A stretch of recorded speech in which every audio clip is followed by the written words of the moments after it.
अस्सलाम वालेकुम दोस्तों, अभी हम लोग वापस ही जा रहे हैं मचबोलान और अभी हम लोग बस में सवार हो गए।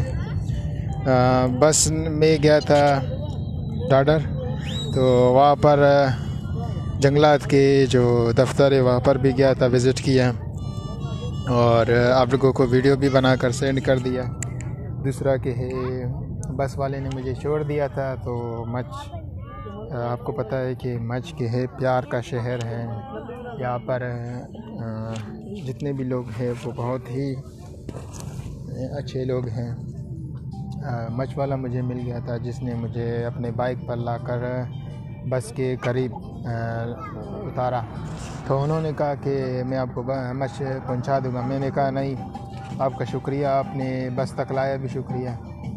तो उसके बाद मैंने उन्हें कहा कि भाई बस वाले ने मेरे लिए 15-20 मिनट, मैंने उसको फ़ोन किया था कि भाई मैं आ रहा हूँ, तो उन्होंने मेरे लिए वेट किया था, इंतज़ार किया। तो उसके बाद मैं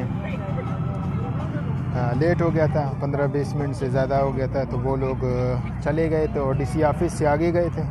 फिर भी उन्होंने मेरे लिए इंतज़ार किया। इसी वजह से मैं बस में चढ़ गया और उसको खुदाफिज़ का, क्योंकि एक बंदा जो आपके साथ अच्छाई करता है, आपके लिए इंतज़ार करता है, तो उसका हक़ बनता है। तो इसीलिए फिर मैं बस में आ गया और अभी आप लोगों को बाहर का रिव्यू दिखाते हैं कि